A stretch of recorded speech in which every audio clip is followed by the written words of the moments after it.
आहेत हे असंघटित क्षेत्राला संघटित करणारी ही योजना आहे. याच्यामध्ये मुख्यत्वे ODOP one district one product याला प्राधान्य द्यायचं निश्चित केलं आहे केंद्र शासनाने. त्या अनुषंगानं गेल्या वर्षभरामध्ये प्रत्येक जिल्ह्याला पूर्ण देशभरामध्ये एक पीक निवडले त्या जिल्ह्याचं प्रमुख पीक. समजा पुणे जिल्ह्यासाठी टोमॅटो आहे तर ODOPमध्ये प्रथम प्राधान्यानं ODOP प्रोजेक्टला पहिल्यांदा अर्थसहाय्य केलं जाईल. त्याच्यामध्ये टोमॅटो आणि टोमॅटोचे जे काही प्रोसेसिंग पदार्थ आहेत प्रायमरी सेकंडरी टर्शियरी प्रोडक्ट असेल त्याच्यावरती तुम्हाला त्याची अर्थसहाय्याची योजना आहे. याच्या व्यतिरिक्त ज्यांचे उद्योग हे गेल्या 2 वर्ष 3 वर्षापासून 10 वर्षापासून कार्यान्वित आहेत आणि आत्ता सांगितल्याप्रमाणे 1 कोटीच्या आतमध्ये प्लांट अँड मशिनरीची इन्व्हेस्टमेंट आणि 5 कोटीच्या आतमध्ये त्याचा विक्री असेल असे सूक्ष्म लघु उद्योग या योजनेमध्ये लाभार्थीच्या निकषामध्ये बसतात. तर ODOP आणि नॉन ODOP म्हणजे वन डिस्ट्रिक्ट वन प्रोडक्ट. जसं की सांगलीला द्राक्ष आहेत तर द्राक्षावरती बेदाणे करता येतात किंवा द्राक्षाचं बेदाण्याचं ग्रेडिंग सॉर्टिंग करता येतं.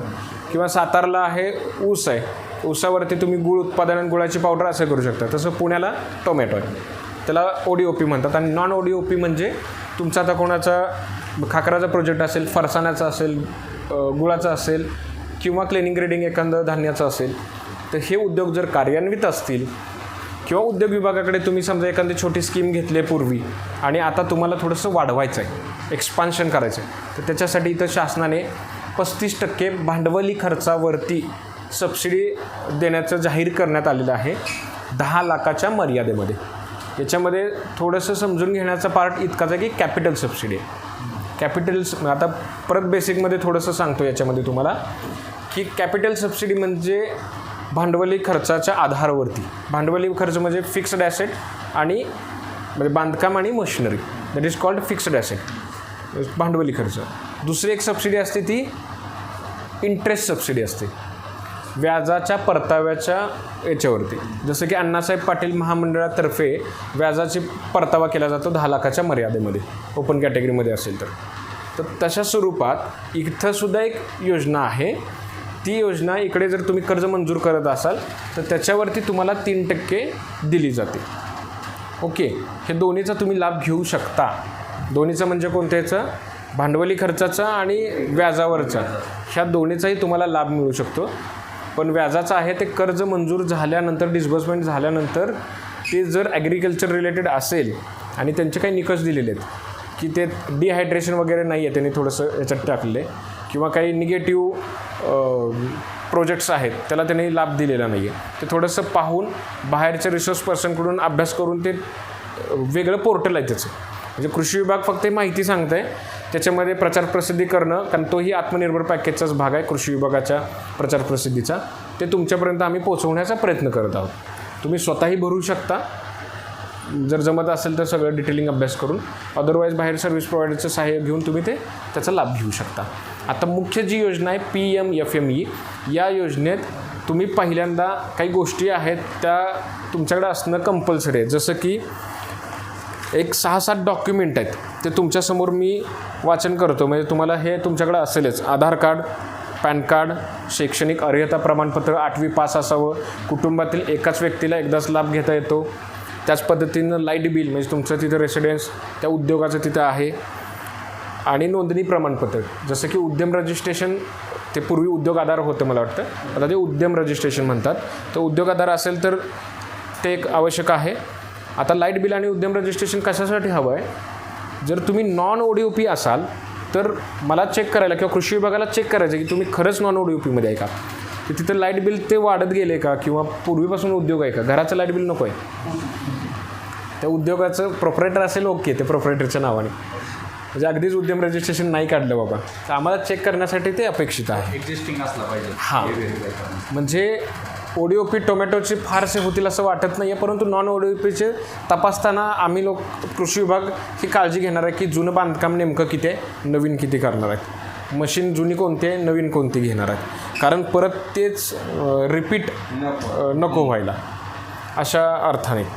आणि याच्यानंतर 6 महिन्याचं बँक स्टेटमेंट, आणि तुम्ही जो काही प्रकल्प प्रपोज केला आहे, करणार आहात प्रकल्प, त्या प्रकल्पाचं सिव्हिलचं इस्टिमेट जर करणार असाल तर, आणि जुना असेल आणि त्याला फक्त मशीन घ्यायचे तुम्हाला, 1 HP तुमची पर आवरची कॅपॅसिटी आहे मशीनची क्लिनिंग रिडिंगची.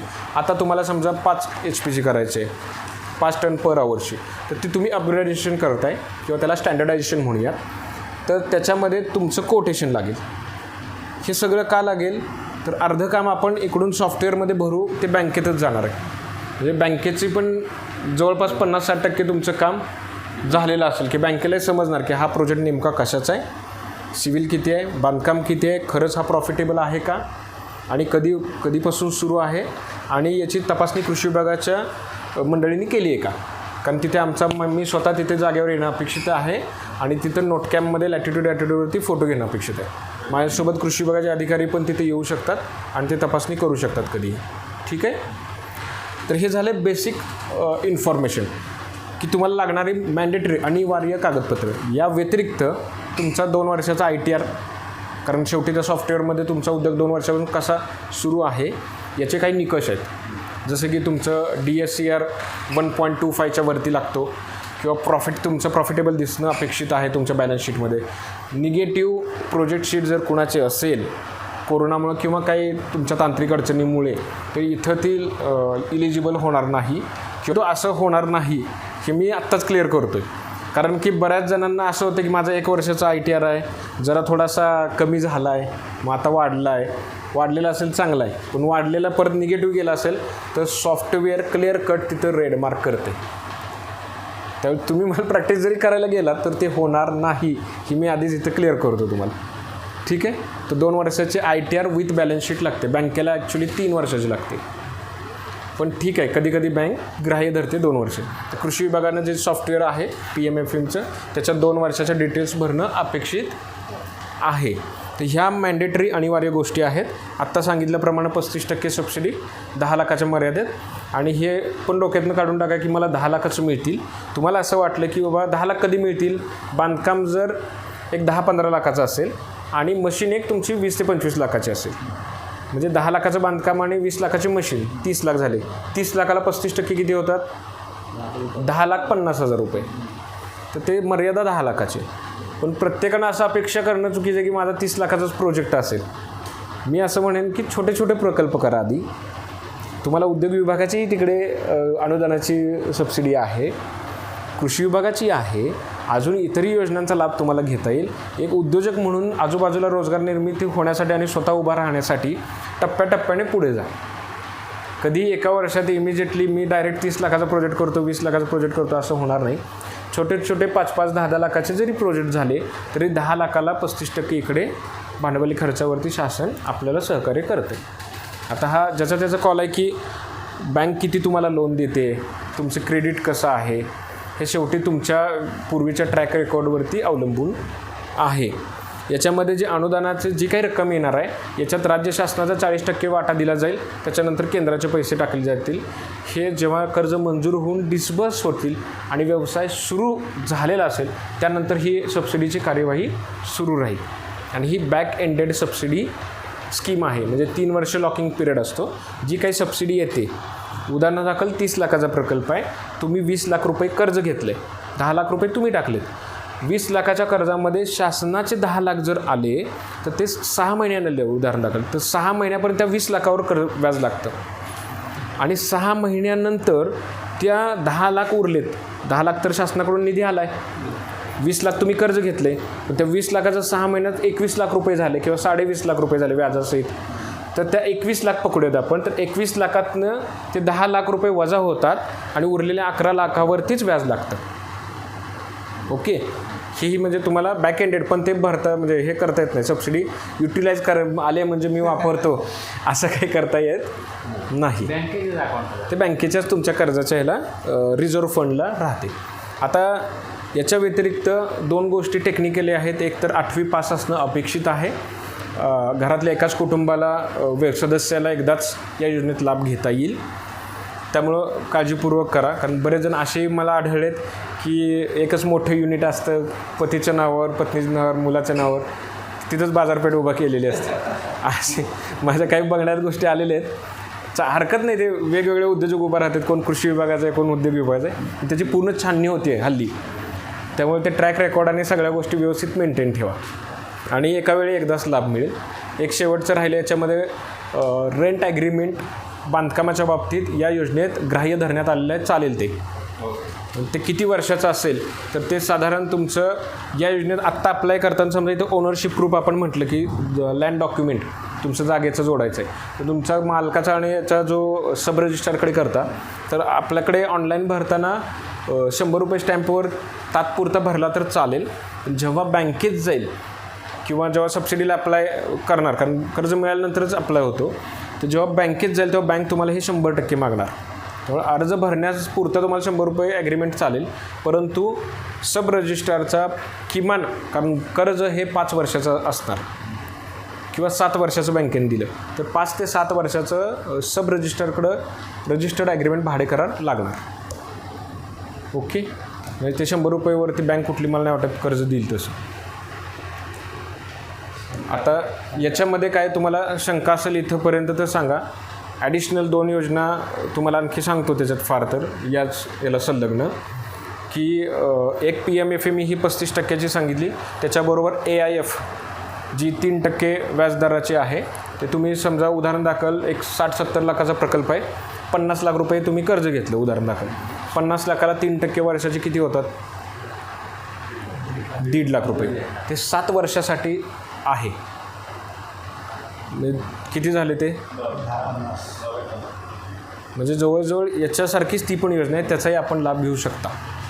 सुरुवातीला सांगितल्याप्रमाणे समजा अगदी 25 लाख रुपये तुम्ही कर्ज घेतलेलं असेल, किमान 5-1 लाख रुपये त्याचा व्याजाच्या याच्यामध्ये फायदा होतो. बऱ्याच जणांचं खाजगीमध्ये बँकांमध्ये खातं असतं. या योजनेमध्ये 12 नॅशनलाइज बँक राहिलेले आहेत आता. त्यातल्या जवळपास 11 बँकांबरोबर शासकीय आणि प्रायव्हेटमध्ये ICICI आणि HDFC आहे.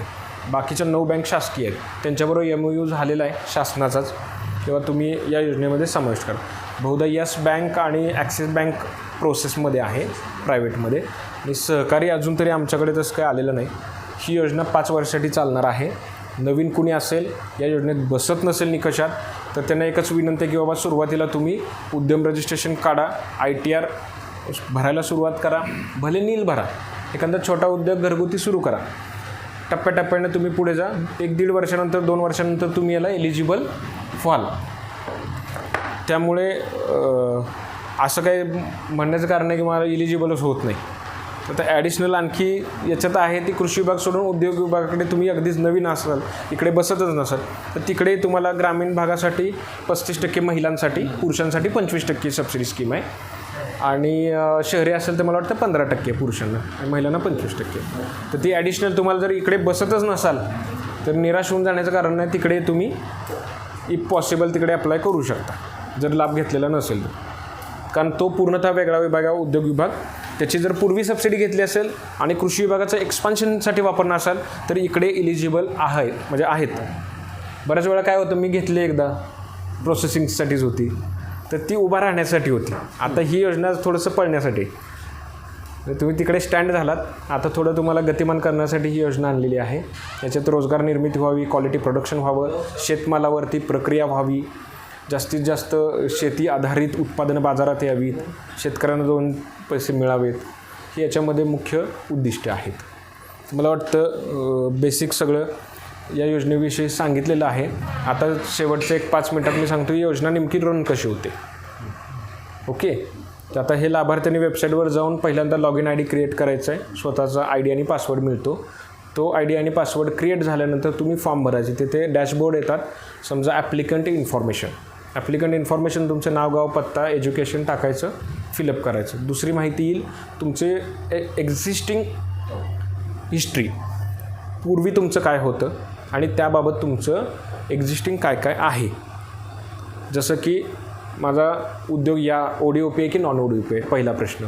तुमच्या इथं 10च्या वरती कामगार नकोत, तर आम्हाला हे चेक पॉईंट आहेत 140, तर पूर्ण 7 डॅशबोर्डमध्ये ते आम्ही तुमच्याकडून अर्ज आल्यानंतर चेक करणार आहोत. तर त्याच्यामध्ये हे काही 3-4 मी सांगतो तुम्हाला महत्त्वाचे.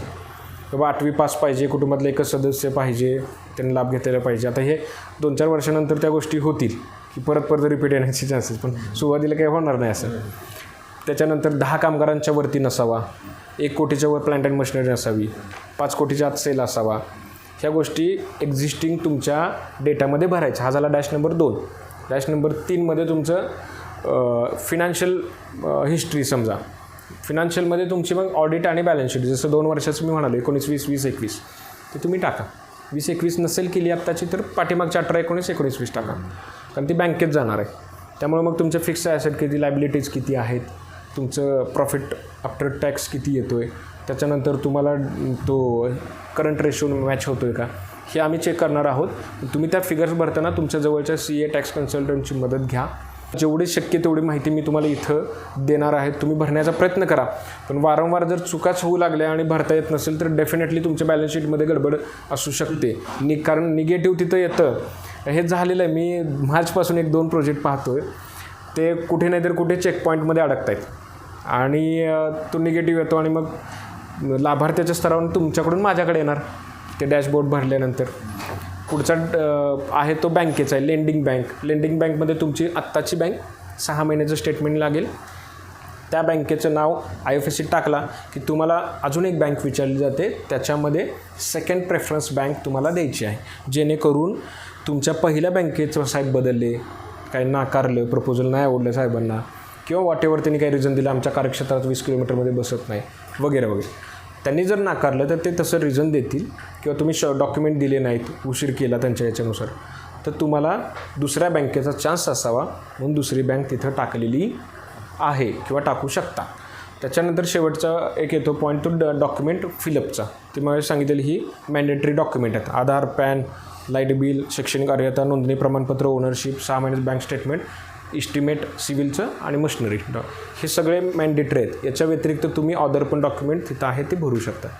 हे सगळे 7 तुमचे डॅशबोर्ड भरले की शेवटचं आहे डिक्लेरेशन अँड सबमिट. हे लाभार्थ्याच्या स्तरावर सगळी माहिती खरी आहे आणि मीच भरलेली आहे आणि मी याला डिक्लेअर करतो व्हेरीफाय करून. हे डिक्लेरेशन तुम्ही द्यायचं आहे. ते दिल्यानंतर तुमच्या लॉगिन IDमधून ते माझ्याकडे येतं, म्हणजे DRPsकडे येतं.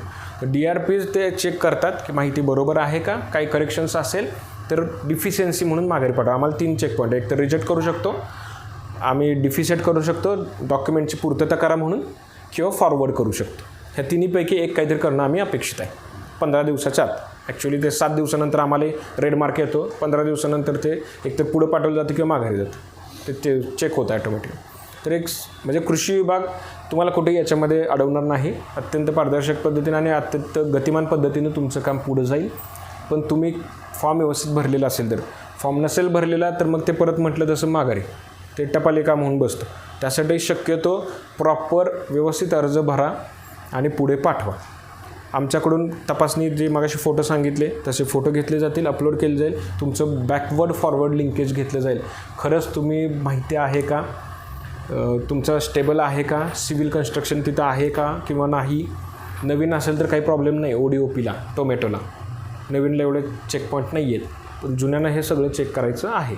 आणि माझ्या स्तरावरून तो जिल्हा DLC म्हणतात, डिस्ट्रिक्ट लेजिस्लेटिव्ह कमिटी, जिल्हा स्तरावरची आमची कृषी विभागाची जी कमिटी आहे ती छाननी करेल, पुनश्च एकदा तपासेल सगळं आणि ते बँकेला फॉरवर्ड करण्यात येईल. कुठल्या बँकेला, लेंडिंग बँक फर्स्ट प्रेफर्ड, आणि त्या बँकेला मग महिन्याभराचा कालावधी दिलेला असतो.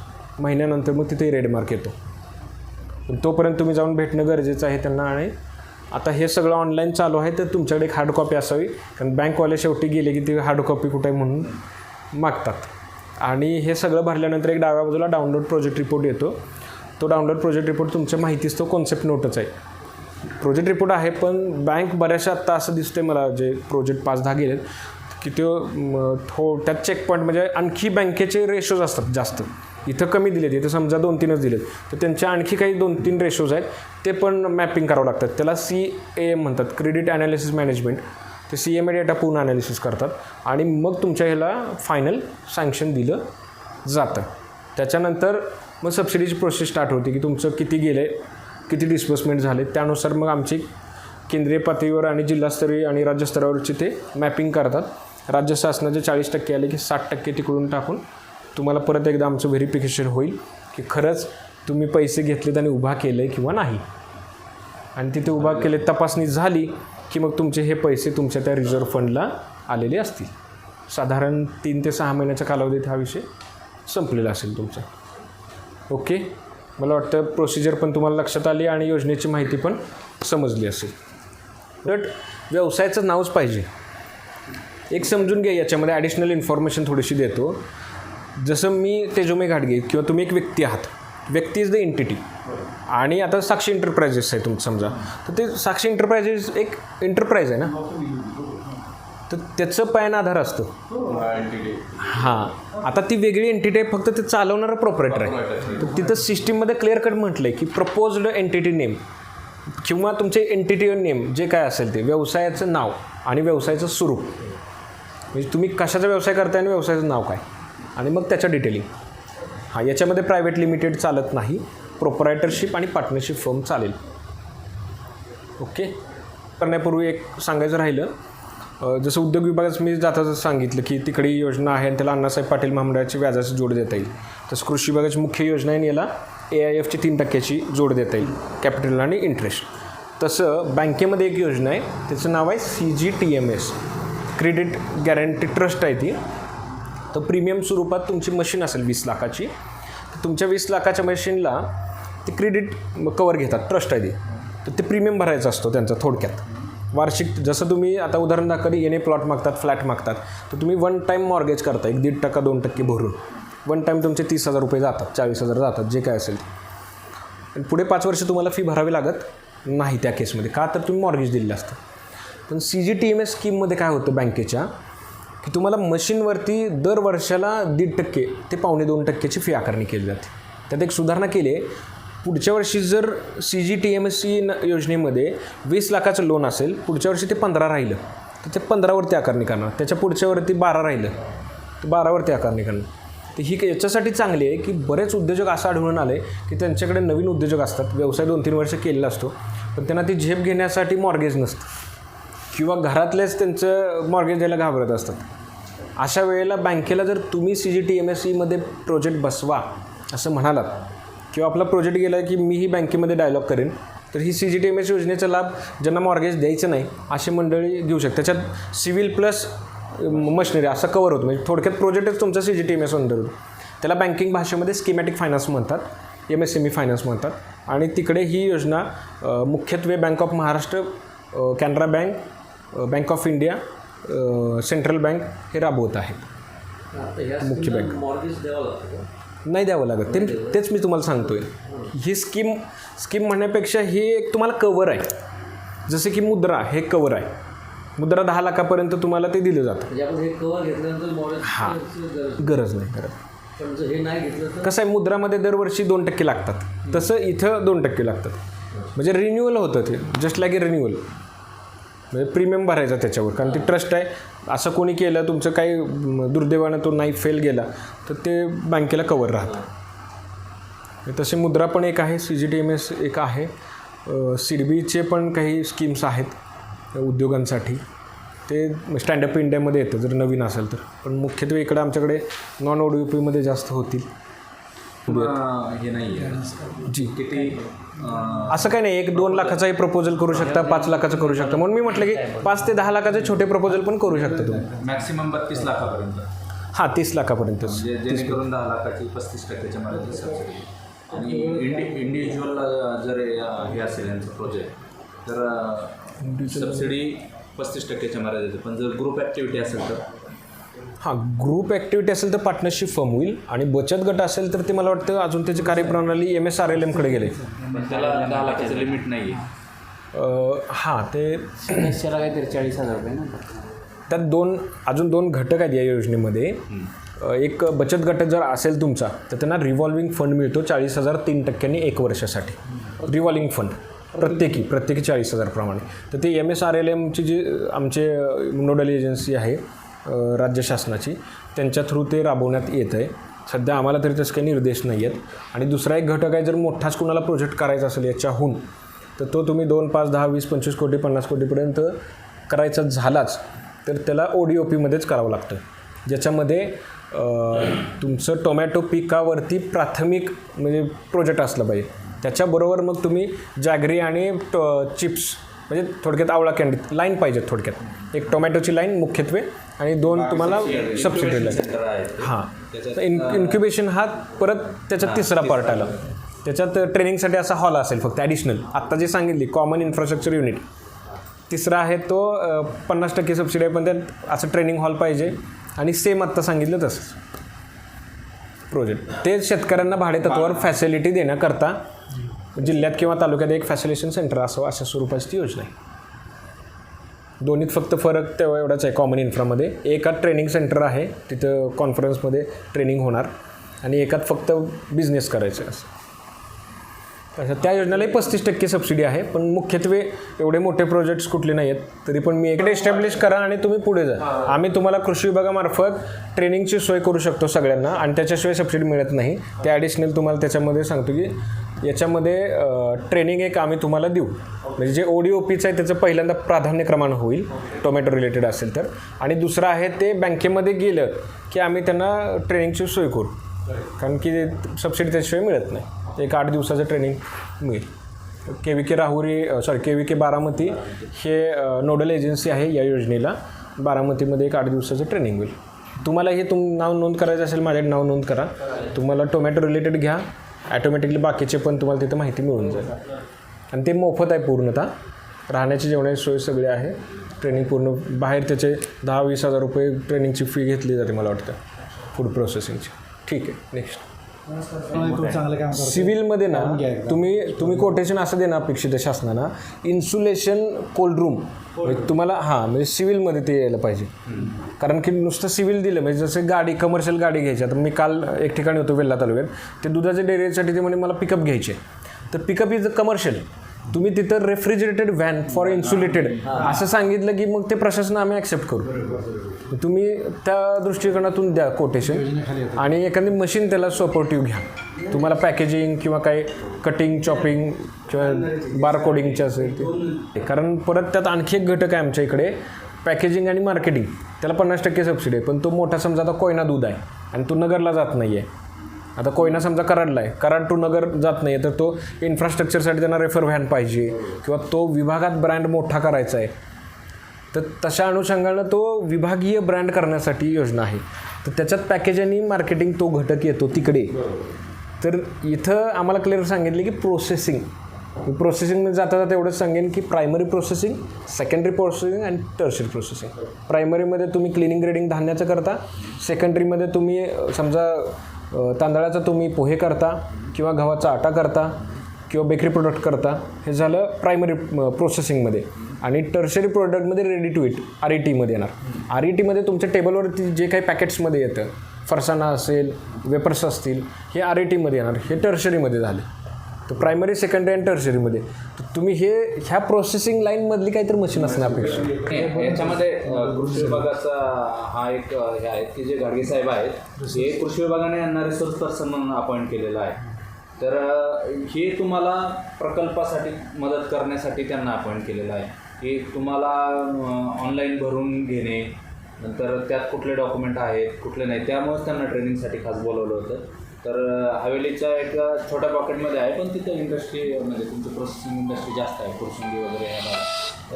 तुम्ही सगळ्यांनी ह्या योजनेचा लाभ घ्यावा अशी कृषी विभागातर्फे तुम्हाला आव्हान आहे की तुम्ही घ्या याचा लाभ. आणि जे AIF सांगितलं तर ॲग्रिकल्चर इन्फ्रास्ट्रक्चर फंड ही 2 कोटीपर्यंतची आहे. म्हणजे तुम्ही जर 2 कोटीपर्यंत प्रोजेक्ट हे केला तर त्याला 3% हे आहे बेनिफिट आहे, इंटरेस्ट बेनिफिट आहे. बाकी मला वाटतं पणनमार्फत मॅग्नेट एक चालू आहे याच धर्तीवर जे प्रोसेसिंगमध्ये आहे. कृषी विभागामार्फत अजून एक आहे योजना जी स्मार्ट आहे. तिच्यामध्ये देखील 60% सबसिडी आहे. जे नवीन प्रकल्प टाकताय त्यासाठी पण तुम्ही तिथं अप्लाय करू शकता. तुमचा जो आहे तो तुम्ही स्मार्टमध्ये टाकू शकता तुमचा प्रकल्प.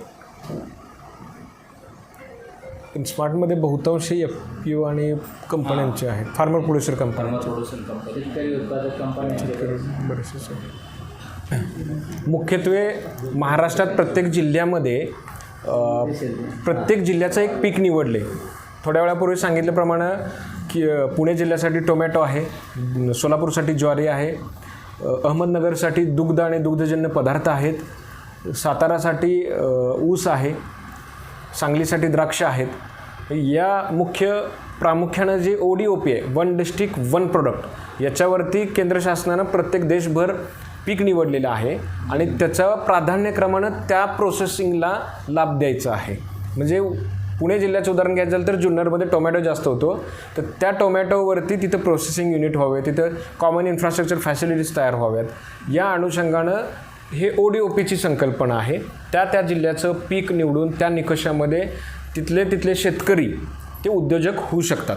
ही यामागची प्रमुख संकल्पना आहे.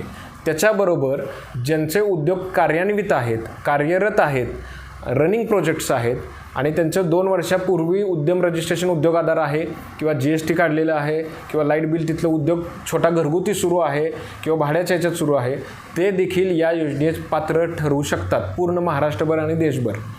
याच्यामध्ये त्यांनी काय करायचं आहे की PMFME वेबसाईटवरती जाऊन आत्ता जी डॉक्युमेंटची चेकलिस्ट सांगितली ती चेकलिस्टप्रमाणे मॅन्डेटरी डॉक्युमेंट अपलोड करायचे आहेत. त्या जिल्ह्याचे DRPची लिस्टसुद्धा वेबसाईटवर आहे ऑल ओव्हर इंडियामध्ये. त्या DRPशी त्या जिल्ह्याशी संपर्क साधायचा आणि तुमचं प्रकरण तपासून घ्यायचं त्या जागेवर आहे किंवा नाही जुनं, आणि मग ते बँकेकडे जाईल तपासून. बँकेमधून कर्ज पुरवठा होईल. त्याच्या भांडवली खर्चावरती 35% जास्तीत जास्त 10 लाखाच्या मर्यादेत अनुदान इथं उपलब्ध आहे. तर कमीत कमी छोटा प्रोजेक्ट तुम्ही 2-5 लाखापासून ते 30 लाखापर्यंत प्रोजेक्ट कॉस्ट करू शकता. त्या भांडवली खर्चावरती 35% मिळेल. धन्यवाद. घाडगे सरांचा नंबर आहे सर्वांचा. हां, हे माझा हवेली तालुक्यासाठी DRP आहे, डिस्ट्रिक्ट रिसोर्स पर्सन. या योजनेमध्ये तुम्हाला जी काही अडचण येईल त्यासाठी हे मदतीसाठी तुम्हाला माझा नंबर खास हवेली देतो. तालुक्यासाठी आहे. हवेली आणि वेल्हा आहे. मध्यंतरी पुणे जिल्ह्यातल्या पण इतर तालुक्यांमध्ये काम केलेलं आहे. नंबर लिहून घ्या. कृषी खाता आणि नवीन उद्योजक यांच्यातही मेन दो आहेत. हां, काय मध्यस्थ आहेत आपल्या थोडक्यात लेवलला ते तुम्हाला मदत करते. शासनानं अधिकृतपणे सेवा पुरवठादार तुम्हाला एक सहकार्यासाठी दिले की बँकेत तुम्हाला हँड होल्डिंग सपोर्ट राहावा, कृषी विभागाचा एक हँड होल्डिंग सपोर्ट राहावा. बऱ्याच वेळा उद्योजकांचं काय होतं की शेतकरी उद्योजक म्हणतो की मला कुठं भरायचं आहे, काय भरायचं आहे, बँकेची योजना काय, हे सांगण्यासाठीच आमच्या इथं समावेश करण्यात आलेला आहे. नंबर यांना तुम्हाला कुठली गोष्ट पेड करायची नाही, हे शासनातर्फे तुम्हाला क्लिअर मदतीसाठी दिलेली व्यक्ती आहे. प्रति प्रपोजल त्यांना पहिल्यांदा प्रोजेक्ट सबमिशन आणि फंक्शनिंग होईपर्यंत 10,000 एकदम प्रोजेक्ट नंतर प्रोजेक्ट एकदम गव्हर्नमेंट गव्हर्नमेंट अजून 10,000 असे 20,000 त्यांना मानधन मिळणार आहे. त्याच्यामुळं काय ज्या तुमच्या अडचणी असतील जेवढे तुम्ही सांगू शकता. तुम्ही सहभागी घ्याल तेवढा त्यांच्याकडून सहकार्य होईल. माझा नंबर आहे 9922 100 849 9922 849 992200 849. तेजोमय घाडगे, पुणे DRP PMFME स्कीम. मध्ये आता पूर्वी कृषी विभाग उत्पादन वाढीचं काम करायचं. उत्पादन वाढीचं म्हणजे काय, उत्पादन वाढवणे, पर हेक्टरी उत्पादन वाढवणे. मग त्याच्यामध्ये सर्व तृणधान्य असतील, कडधान्य असतील, गळीत धान्य असतील, फळे असतील, भाजीपाला असेल, प्रोसेसिंगमध्ये फार कमी त्याच्यामध्ये सहभाग असायचा. कारण तुम्हाला माहिती आहे की 1968 पूर्वी आपण काय सिच्युएशन होती की आपण स्वतःची गरज भागवू शकत नव्हतो किंवा किंबहुना देश आपली गरज भागवू शकत नव्हता. आपल्याला मेलो आयात करावा लागला होता 1972 साली. तर पूर्वीची सिच्युएशन, पूर्वीची लोकसंख्या, त्या अनुषंगाने आपल्याला धान्य पिकवणं आणि सर्वांची पोट भरणं हा महत्त्वाचं काम होतं आणि ते सर्व काम हे कृषी विभाग करत होतं. म्हणजे अन्नधान्य पिकवणे. आता आज आपण बघितलं आहे की अन्नधान्यामध्ये असेल, तृणधान्यामध्ये, कडधान्यामध्ये असेल किंवा फळामध्ये असेल, भाजीपाल्यामध्ये असेल, आपण आपली गरज भागवून आपण एक्सपोर्ट करतो आहे. म्हणजे हे खरं श्रेय हे कृषी विभागाने पहिल्यापासून त्याच्यामध्ये फार वेगवेगळ्या नवीन जाती असतील, त्याच्यामध्ये प्रोडक्शन वाढ असेल, मग खतांचा वापर, औषधांचा वापर, हे सगळं करून त्या ठिकाणी उत्पादन वाढ. आता आपण 138 कोटीला सुद्धा बागून बाहेर एक्सपोर्ट करतो आहे किंवा आपले स्टोरेज आपल्याला लागेल तेवढं स्टोरेज पण करतो आहे. पण आता इथून पुढं गरज महत्त्वाची आहे की आपल्याला माहिती आहे की आपल्याला उत्पन्नाची टेक्नॉलॉजी सर्वांना अवगत झालेली आहे. या टेक्नॉलॉजीबरोबरच आम्ही योजना काय दिलेल्या होत्या, मग त्याच्यामध्ये ठिबक सिंचन असेल, तुषार सिंचन असेल, त्याच्यानंतर मायक्रो इरिगेशन असेल, फर्टिगेशन असेल, म्हणजे खतं देण्याच्या पद्धती, हे सगळं आधुनिक त्याला योजनेची जोड देऊन आपण ते शेतकऱ्यांना त्या ठिकाणी दिलेलं आहे. आता बरेचसे शेतकरी त्याच्यामुळे तुम्ही बघत असाल की ड्रिपवर तुषार सिंचनवर आहे, पॉलिहाऊसची शेती आहे, शेडनेट हाऊसची शेती आहे, मोठ्या प्रमाणावर आता आणि यांत्रिकीकरणाचा सुद्धा वापर मोठ्या प्रमाणात झालेला आहे. म्हणजे यांत्रिकीकरणामध्ये सुद्धा ट्रॅक्टर असेल, रोटावेटर असेल, पॉवर टिलर असेल, या सगळी जोड त्याला दिलेली आहे. या सुद्धा योजना आम्ही आत्ताही राबवतो. परंतु याच्याबरोबर आता शासनाच्या असं लक्षात आलेलं आहे की आपण प्रोडक्शनवर भरपूर मोठं काम त्या ठिकाणी झालेलं आहे आणि प्रोडक्शनचं काम झालेलं असतानाच आता ते इथून पुढे आपल्याला प्रोसेसिंगवर गरजेचं आहे. आपल्याला माहिती आहे 2-3% किंवा 4% आपण त्या ठिकाणी प्रोसेसिंग करू शकतो आहे. फार मोठ्या प्रमाणावर प्रोसेसिंग इंडस्ट्री नाही आहे. अगदी ठराविक बुदानी साहेबांसारखे सोडली तर फार मोठं काम याच्यामध्ये आहे. आपल्याला माहिती आहे की फूड इंडस्ट्री ही सुद्धा फार मोठी इंडस्ट्री आहे. याच्यामध्ये फार मोठ्या प्रमाणात मॅनपॉवरही लागतो आहे आणि त्याची गरज पण आहे आणि ही इंडस्ट्री ही कायमस्वरूपी राहणार आहे. आपल्याला माहिती आहे की आपण कोरोनामध्ये फक्त आपली ॲग्रिकल्चर इंडस्ट्री त्या ठिकाणी तरली, बाकी इंडस्ट्री सर्व कोलॅप्स झाल्या किंवा बंद झाल्या. परंतु यापुढे सुद्धा ॲग्रिकल्चर इंडस्ट्रीजमध्ये फूड इंडस्ट्री ही आपल्याला नुसती आपलीच गरज भागवणार नाही तर परदेशातसुद्धा आपण त्या ठिकाणी निर्यात करणार आहोत. बरेचसे देश असे आहे की त्यांची निर्यात फार मोठ्या, छोटे छोटे देश आहे पण निर्यात फार मोठी आहे आणि आपल्याकडे एवढं मोठं पोटेन्शियल आहे की आपण किती त्या ठिकाणी पिकवलं तर आपलं भागवून आपण बाहेरसुद्धा पाठवू शकतो. बरेचसे आयटम आता आपल्याला माहिती आहे की जिओलॉजिकल इंडिकेशनमध्ये जवळपास 27 फळपिकं आता आपले त्या ठिकाणी 27 प्रॉडक्ट समाविष्ट झालेले. मग त्याच्यामध्ये यांनी घाडगे साहेबांनी सांगितलं की गोल्डवरचं चिक्कू असेल, साताऱ्याची हळद असेल किंवा त्या ठिकाणी पुरंदरचा अंजीर असेल, त्या ठिकाणी मुळशीचं तांदूळ असेल, आंबेमोर, म्हणजे हे त्या ठिकाणी असणाऱ्या जमिनीमधले असणारे घटक याच्यावरती जे पीक येतं आहे त्याला वेगळी टेस्ट येते. ह्या जिओलॉजिकल इंडिकेशनला आता देशभर त्या ठिकाणी वाव आहे. देशभरचा नव्हे जगभर वाव आहे. मग हे जे आपले प्रोडक्ट त्या ठिकाणचे आहेत ते जगभर जाणार आहेत आणि म्हणून याच्यासाठी आणि फूड इंडस्ट्रीसुद्धा प्रत्येक बाबतीत आता आपण फक्त कुठेतरी थोड्या प्रमाणावर प्रोसेसिंग करतो आहे पण आपला बराचसा रॉ मटेरियल हा वाया जातो आहे. आज भाजीपाल्याचं किती मोठं नुकसान होतं आहे किंवा तृणधान्याचं, कडधान्याचं नुकसान होतं आहे आणि मग याच्यामधून आपलं हे नुकसान कसं थांबवता येईल, याच्यातून व्हॅल्यू ॲडिशन कसं होईल, म्हणजे हळदीपासून त्या ठिकाणी हळद पावडर बनवून कशी पॅकिंग होऊन एक्सपोर्ट होईल, मिरचीपासून मिरची पावडर होऊन कशी एक्सपोर्ट होईल, ह्या सगळ्या बाबतीमध्ये मूल्यवर्धन होणं गरजेचं आहे. आणि ह्या मूल्यवर्धन करत असताना आपल्याला त्या ठिकाणी गरज लागते टेक्निकल नॉलेज असेल किंवा अशा प्रकारची PMAP योजना असेल, हे त्याला त्या ठिकाणी सपोर्ट दिला तर निश्चित फार मोठ्या प्रमाणावर उद्योजक उभे राहतील आणि उद्योजकांबरोबर एम्प्लॉयमेंट तेवढा जनरेट होईल. म्हणजे 2 बाबी आहेत. एक तर प्रक्रिया होणं गरजेचं आहे आणि दुसरी गोष्ट एम्प्लॉयमेंट जनरेट होणं गरजेचं आहे. मग ह्या सगळ्या बाबींचा विचार करून त्या ठिकाणी या योजनेसाठी आपण काम करतो आहे. कृषी विभाग त्याला पूर्ण सहकार्य आहे. घाडगे साहेब डिस्ट्रिक्ट रिसर्च पर्सन आहेत. सर्वांची साथीने आपण त्या ठिकाणी पुढे जाऊया. निश्चितच सर्वजण याच्यामध्ये या बाबींचे प्रथमतः समजावून घ्या आणि समजावून आपण त्या ठिकाणी पुढे जाऊ. याच्यानंतर साहेब याच्यावरती बोलतील. साहेब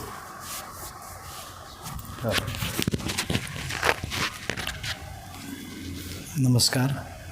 आपल्या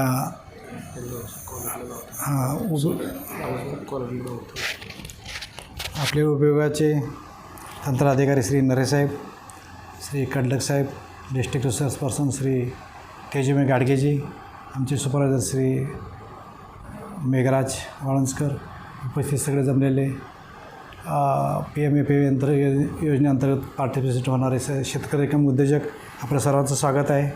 आज हा प्रोग्राम घेण्याचा उद्देश असा होता की कोरोनाच्या पार्श्वभूमीवर बऱ्याच लोकांचे असे उद्योग चालू होते, खूप चांगल्या पद्धतीने चांगले होते. 2 वर्षामध्ये खूप याच्यामध्ये बेरोजगारी निर्माण झाली, म्हणजे लोकांचे बरेच उद्योग आपले डबघाईस आले, अडचणीत आले. तर त्यांना शासनामार्फत थोडंसं मायक्रो लेवलला म्हणजे सूक्ष्म पद्धतीने आपल्याला कसं मदत करता येईल त्याच्यानुसार हा prime minister formulation of micro food processing enterprises ही योजना आपल्याला आलेली आहे. थोडक्यात मी वेळ घेतो तुमचा की त्याच्यामध्ये 2 प्रकार आहेत. तर एक ODAP म्हणजे 1 डिस्ट्रिक्ट 1 प्रोडक्ट. त्याच्यामधून आपलं पुणे जिल्हा तर टोमॅटोसाठी आपल्याकडे निवडलेला आहे. टोमॅटो सीझनमध्ये मोठ्या प्रमाणात टोमॅटो तिकडं प्रोडक्शन होतं आणि त्याचे रेट खाली पडतात आणि अडचणी येतात आणि शेतकऱ्यांना टाकलेला जो पैसा आहे शेतीत इन्व्हेस्ट केलेला त्याच्यामध्ये नेहमी लॉस होतो. तो होऊ नये आणि ठराविक व्हरायटी त्याच्यासाठी गरजेची असल्याने त्याच्यामध्ये तो माल वापर जात नाही. टोमॅटोला स्कोप पुणे जिल्ह्यात आहे म्हणून त्याच्यामध्ये आपला हा टोमॅटोचा प्रकल्प 1 डिस्ट्रिक्ट 1 प्रोजेक्ट ODAPमधून दिला झालेला आहे. त्याच्यामध्ये जर नवीन कोणी एंटरप्रेनरशिपमध्ये येणार असतील लोक, उद्योग व्यवसाय करणं असेल तर त्यांनी नवीन हा प्रोजेक्टमध्ये फक्त आपल्याला टोमॅटोमध्ये पुणे जिल्ह्यात काम करता येणार आहे. आणि इतर जे उद्योग आहेत ज्यांचे एक्झिस्टिंग आहेत तो नॉन ODP म्हणजे तुमचे इतर 150-200 काय जिल्हा उद्योग केंद्रामार्फत राबवले जातात.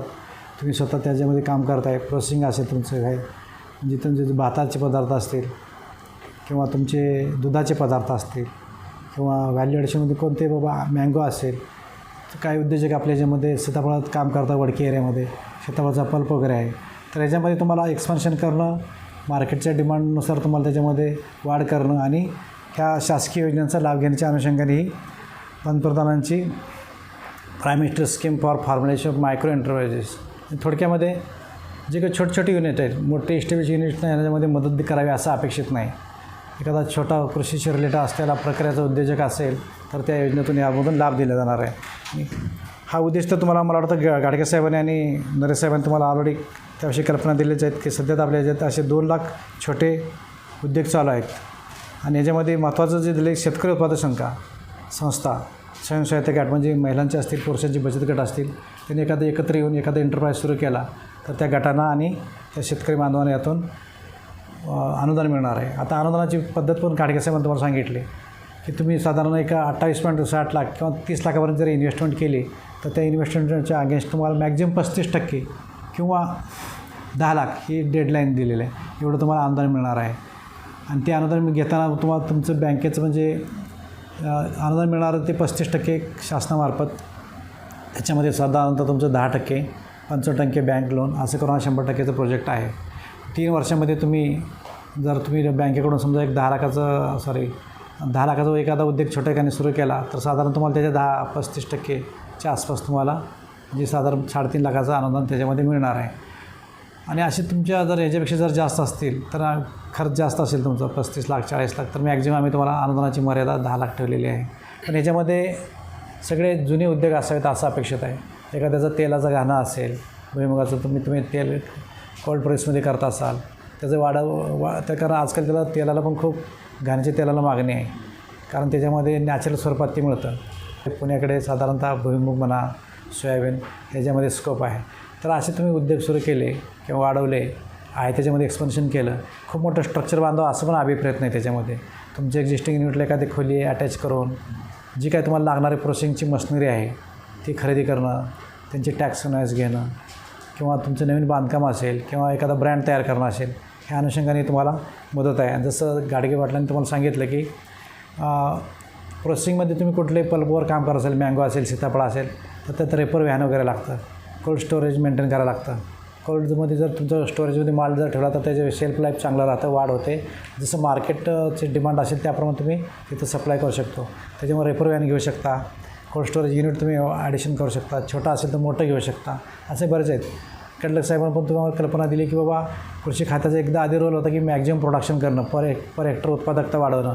पण आता ती व्हॅल्यू ॲडिशन कशामध्ये होतं, फक्त कृषीमध्ये खूप चांगल्या पद्धतीने जे प्रोडक्शन होतं त्याच्यामध्ये सीताफळ असेल, पुरंदरचा वाटाणा आहे, आपल्या इकडचा हवेलीमधला आंबेमोहरचा तांदूळ आहे, आणि दुसरं म्हणजे आपल्याकडचा पुण्यातला टोमॅटोचा आहे, किंवा अजून तुम्ही भातापासून करणारे पदार्थ म्हणजे तुम्हाला भाताचं primary processing, grading, packing, sorting हे आपण त्याच्यामध्ये घेतो. त्याच्यामध्ये बरेच युनिट आहेत की त्याच्यामध्ये तुम्हाला साफसफाई करणं, धान्याचं ग्रेडिंग, सॉर्टिंग करून विकणं आणि पॅकिंग करून विकणं.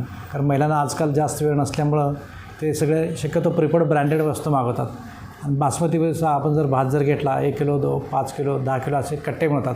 त्याच्यामध्ये तुम्ही पाहा की एकदम स्वच्छ क्लीन आणि ब्रँड नेम असतं. चारमिनार असेल तुमचा किंवा दिल्ली गेट असेल, बरेच असे त्याच्यामध्ये ब्रँड आहेत, कोहिनूर आहे. तर अशा तर त्याचा तुम्ही जर त्या ब्रँडवरती माल विकला जातो. तसं आपलं तुमचं जर आता तुम्ही उदाहरण दिलं की चुरमुऱ्यांचं आहे, नंतर तुमचं पापडचं आहे, त्याच्यामध्ये तुम्ही नाचणी पापड वगैरे हे घेऊ शकता. हवेली तालुक्यामध्ये आपलं काळा भाताचं यावर्षी काय प्लॉट्स घेतले आले हवेलीमध्ये. आणि हो, कारण त्याच्यामध्ये अँटीटॉक्सिडंट जास्त आहेत. तर त्याचा तुम्ही जर पापडसाठी वापर केला एखादा नवीन त्याच्यामध्ये तुम्हाला एक व्हेरी नाईस तर जर असेल, अच्छा व्हेरी नाईस, चांगली गोष्ट आहे. तर त्याला अँटीटॉक्सिडंट व्हॅल्यू चांगली असल्यामुळे त्याचा तुम्हाला मागणी जास्त राहणार आहे. त्यामुळे तुम्ही असेसुद्धा याचा विचार करून तुमच्या प्रोजेक्टमध्ये एक्सपान्शन करू शकता. आता महत्त्वाचं म्हणजे गाडगे साहेब तुमच्या मदतीला आहेत, रिसर्च पर्सन आहेत, डिस्ट्रिक्ट रिसर्च पर्सनमधून आपल्या खास त्यांना त्यांची नेमणूक आहे. कुठलंही तुमचं लोन घ्यायचं प्रपोजल असेल किंवा काय ऑलरेडी लोन असेल तर त्याच्यामध्ये तुम्ही बँकेनं जर तुम्हाला एलिजिबल केलं, तुमचं स्वनिधी, बँकेचा निधी आणि शासनाचं मिळणारं तुम्हाला पाठबळ अनुदान 35%, ह्या गोष्टीतून तुमचा हा प्रोजेक्ट सक्सेसफुल होऊ शकतो. आणि इतर कुठली एक्झिस्टिंग असेल, तुमचं ऊसाचं गोराळ असेल, सेंद्रिय शेतीमधून तुम्ही सेंद्रिय गूळ तयार करत असाल किंवा काय काय लोक बघा टेट्रा पॅकमध्ये आपलं ताकाचं अमूलचं पॅक एकदम मोठ्या प्रमाणात आपल्याकडं मार्केटिंग होतं. आधी 10 रुपयाचा पॅक आता 12 रुपयाला जातो. तसं तुम्ही जर तुमचं जर म्हणजे सांगायचा मुद्दा असं की टेट्रा पॅकमध्ये त्याचं व्हॅल्यू ॲडिशन चांगलं राहतं, त्याचं प्रिझर्वेशनचं टाईम वाढला राहतो, 6 महिने. हां, सेल्फ लाईफ वाढलं जातं. आणि ज्याच्यातून कुठले असेल प्रोसेसिंगमध्ये तुम्ही बघा व्हॅल्यू ॲडिशनमध्ये जास्तीत जास्त तुम्ही प्रायमरी प्रोसेसिंगमध्ये जर तुम्ही जर चांगलं वाळवून ग्रेडिंग पॅकिंग करून विकलं तर भाताला चांगलं मूल्य मिळतं. तर त्या अनुषंगाने तुम्ही भरपूर मोठी योजना ही छोटे छोटे उद्योजक ह्याच्यामध्ये उभे राहू शकतात.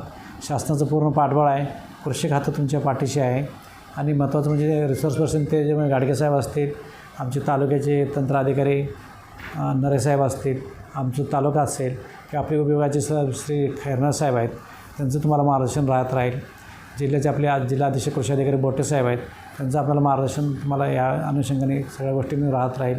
तुम्ही कुठल्याही योजनेत भाग घेत असाल तर साधारणतः तुमची कागदपत्रे परिपूर्णता महत्त्वाची आहे. आणि थोडक्यात सांगायला मला आनंद होईल की आपल्या पुणे जिल्ह्यासाठी खूप मोठं टार्गेट आहे, साधारण 280च्या आसपास. त्याच्यामध्ये 31 प्रोजेक्ट आपले हवेलीसाठी मंजूर आहे. त्याच्यामध्ये 26 ओपनसाठी आहेत, 3 SC-साठी आहेत आणि 1 ST-साठी आहे. म्हणजे कम्युनिटी बेस्ड असं त्या लोकांनासुद्धा सर्वांना बेनिफिट मिळावा असं शासनाकडून अभिप्रेत आहे. त्याच्यामुळे तुमची मोठ्या प्रमाणे प्रपोजल येऊ द्यात. आणि साधारण ह्याचा कसं असतो 100 प्रपोजल आले तर हार्डली 25-30 होतात. त्याच्यामुळे तुम्ही जास्तीत जास्त शेतकरी इतर बांधवांना तुमच्या सांगा की ज्यांची कोणाची खूप असं बिझनेस करायची इच्छा आहे, नवीन त्यांची तयार आहे, ऑलरेडी एक्झिस्टिंग आहेत, अशा लोकांना आपण त्याच्यामध्ये ह्या योजनेमधून भाग देऊ शकतो.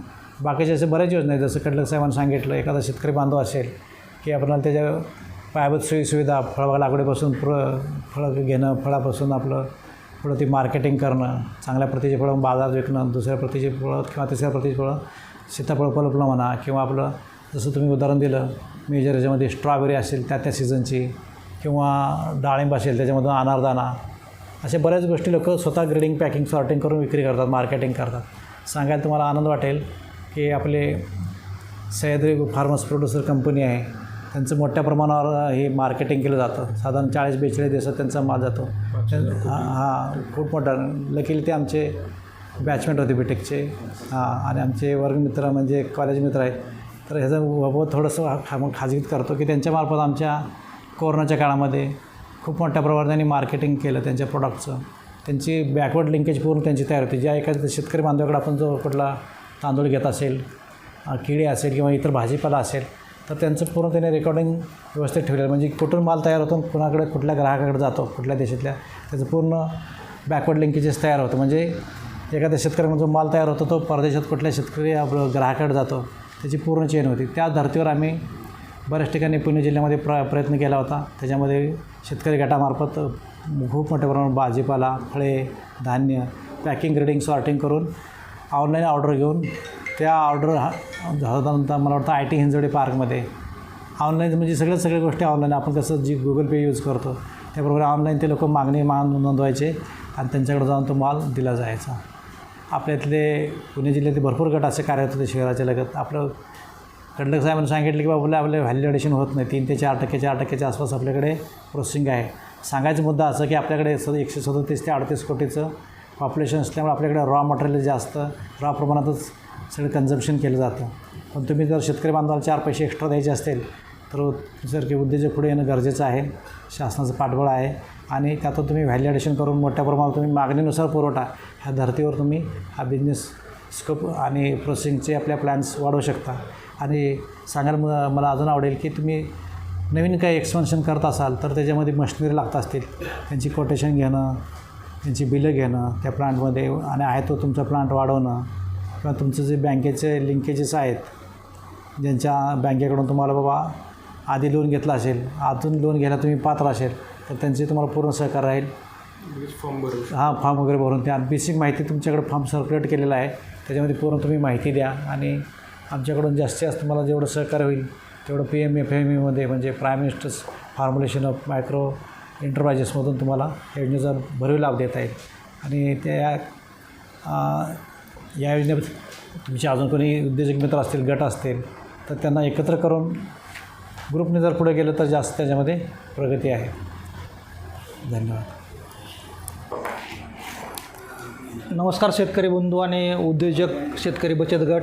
आज आपण मंडल कृषी अधिकारी हडपसर या कार्यालयाच्या वतीने आमचे कृषी परीक्षक हडपसर 1 आणि कृषी परीक्षक हडपसर 2 या कार्यक्षेत्रामधून जे शेतकरी बचत गट आहेत, शेतकरी महिला आहेत, काही शेतकरी तरुण शेतकरी आहेत, काही उद्योजक आहेत. आज जे आपण मंडल कृषी अधिकारी हडपसर, तालुका कृषी अधिकारी हवेली आणि उपकृषी अधिकारी आपला पुणे आणि जिल्हाधीक्षक कृषी अधिकारी पुणे यांच्या आव्हानाला प्रतिसाद देऊन आज आपण मोठ्या संख्येने उपस्थित राहिलात. गेले 2 दिवस आमचे कार्यक्षेत्रातले कृषी सहाय्यक मंडळी, आमचे सहकारी आज प्रत्येक तुमच्या उद्योगांना भेटी देत होते, बचत गटांच्या युनिटला भेट देत होते, काही शेतकरी मंडळांशी हितगुज करीत होते. काहींचे उद्योग कोरोनाच्या कालावधीमध्ये थोडासा सेटबॅक बसलेला होता. काहींनी अतिशय कामत साहेबासारखे जे उद्योजक आहेत, खरोखरच त्यांचं म्हणजे अभिनंदन करण्यासारखा त्यांचा उद्योग आहे की तृणधान्यामध्ये दुर्लक्षित पीक आहे. तृणधान्यामध्ये वेगवेगळ्या प्रकारचे नाचणीचे पापड असतील, बाजरीचे असतील, ज्वारीचे असतील किंवा जे आत्तापर्यंत आपण फक्त उडीद पापड पाहिला होता, अशा प्रकारच्या वेगवेगळे युनिट आम्हाला बघायला मिळाले. थोडासा आभार प्रदर्शनाचा कार्यक्रम थोडा लांबतो आहे, परंतु आम्ही जे काय पाहिलं की समजा आंबेकरसारखे शेतकरी असतील, नितीन मोडकसारखे काही उद्योजक आहेत आपले, की शेतकऱ्यांसाठी खरोखरच किती गरजेचे आहेत की आज साहेब जसं म्हटलं की उत्पादन वाढलं आहे, पण उत्पादनाला भाव मिळत नाही. आपल्याला काय करायचं, एक शेतकऱ्यांना 1 रुपया टाकल्यानंतर 2 रुपये कशी मिळतील, 3 रुपये कशी मिळतील, हे तुम्ही कोण मिळून देणार आहे की उद्योजकच मिळून देणार आहेत. शेतकऱ्यांना आज काय झालं की उत्पादन घेत आहेत, खूप आधुनिक शेती आम्ही तंत्रज्ञान शेतकऱ्यांना सांगतो आहे, उत्पादन वाढतं आहे परंतु त्यांना भाव मिळत नाही. सगळ्या शेतकऱ्यांची समस्या ती आहे. आपल्याला त्याच्यावर मात करायची म्हटलं तर तरुण शेतकऱ्यांनी पुढे येणं गरजेचं आहे, बचत गटांनी पुढे येणं गरजेचं आहे. आपल्यासारखे जे काही उद्योजक आहेत, जे छोटे आहेत, त्यांनी थोडंसं मोठा उद्योग करणं गरजेचं आहे आणि शेतकऱ्याच्या शेताला किंवा मालाला जो आहे तो हमीभाव देणं गरजेचं आहे. साहेब जसं म्हटलं की मग बोलता यांच्याबरोबर बोलले बुधानी साहेबांबरोबर, कॉन्ट्रॅक्ट फार्मिंग होणे गरजेचं आहे. शेतकऱ्यांना जेव्हा तुम्ही हमीभाव द्याल, जेव्हा तुम्ही टेक्निकल नॉलेज द्याल आणि त्यांचा माल तुम्ही जेव्हा म्हणजे बायबॅक तुम्ही घ्याल, तेव्हा शेतकरी तुमच्या पाठीशी राहील आणि मोठ्या प्रमाणावर कॉन्ट्रॅक्ट फार्मिंगमध्ये शेतकरी येतील जेव्हा तुम्ही हमीभाव देताल. तेव्हा एक अतिशय चांगलं काम चाललेलं आहे. वेगवेगळ्या प्रकारचे उद्योग आम्हाला बघायला मिळाले. फळावरचे उद्योग असतील, तृणधान्याचे असतील, डाळीचे असतील, दुग्धजन्य असतील, भाजीपाल्याचे असतील, सगळ्या प्रकारचे उद्योग आम्ही पाहिले, समस्या बघितल्या आणि खरोखरच म्हणजे मोठ्या प्रमाणावर काम आपल्या या हडपसर सर्कलमध्ये, तालुक्यामध्ये, जिल्ह्यामध्ये होणार आहे. साहेबांनी जसं गाडगे साहेबांनी तुम्हाला वेगवेगळ्या प्रकारच्या योजना सांगितल्या, प्रत्येक योजनेचं अनुदान सांगितलं, शासन काय सहकार्य करेल सांगितलं, ते DPR कसा करायचा, बँकेपर्यंत कसं जायचं, अतिशय उत्तम प्रकारची माहिती तुम्हाला त्यांनी दिली. आजच्या आमच्या या प्रशिक्षण वर्गाला गाडगेसाहेब आले, अतिशय उत्तमूत माहिती आमच्या उद्योजकांना, शेतकऱ्यांना, बचत गटांना किंवा शेतकऱ्यांना दिली. त्याबद्दल आमच्या तालुका कृषी अधिकारी हवेली यांच्या वतीने तुमचं एक आभार. आमच्या उपविभागाचे तंत्र अधिकारी माननीय श्री नरेसाहेब यांनीसुद्धा आपल्याला वेगवेगळ्या प्रकारच्या योजना, एखादा उद्योजक असेल, त्या उद्योजकांनी समजा तुमचा उद्योग आहे परंतु त्याला आणखीन कशी वाढ करता येईल, वेगवेगळ्या प्रकारच्या तुम्हाला त्याच्यामध्ये समजा ODP असेल, नॉन ODP असेल. जर समजा तुम्ही नॉन ODPमध्ये बसत नसाल तर ODPमध्ये बसून तुम्ही नॉन ODPचं कसं कन्व्हर्जन करून कसा योजनेचा लाभ घेऊ शकता, त्याच्याबद्दल साहेबांनी तुम्हाला माहिती सांगितली. त्याबद्दल नरेसाहेबांचंही आमच्या हवेली तालुका कृषी अधिकारी यांच्या वतीने हार्दिक अभिनंदन आणि आभार मानतो.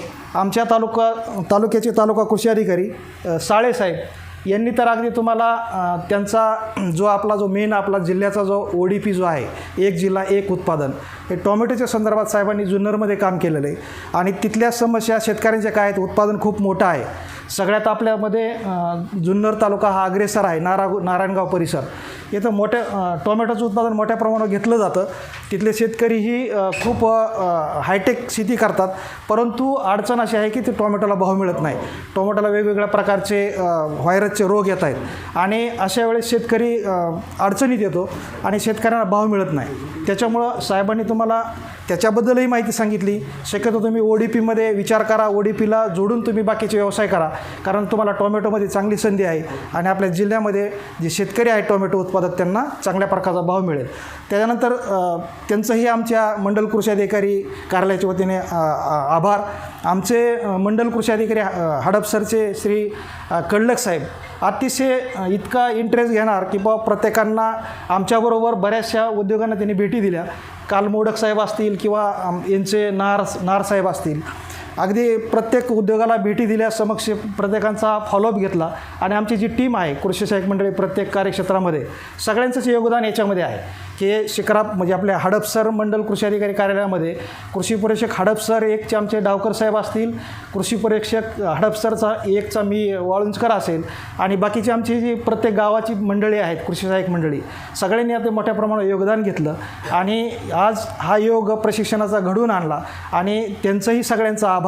तुम्हीही सगळे इथं आलात, योजनेची माहिती घेतली आणि पुढं काहीतरी नवीन कराल ही अपेक्षा ठेवून तुमचंही आभार मानतो आणि कार्यक्रम संपला असं जाहीर करतो.